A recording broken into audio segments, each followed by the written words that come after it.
Welcome back to the channel HardReset.Info. In this video, I'll show you how to extend wallpapers using AI Generative Fill on iOS 27.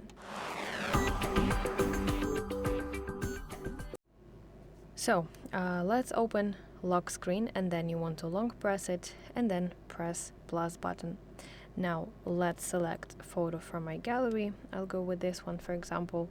And now you want to tap a three-dot button over here and select Extend Wallpaper option. Now you want to pinch to zoom out or adjust the crop, and then AI will analyze the photo and it will generate the missing space, and it will be shown as a blurred area. Okay, so that's how it works, and you can tap add button to save it, and then select set as wallpaper pair.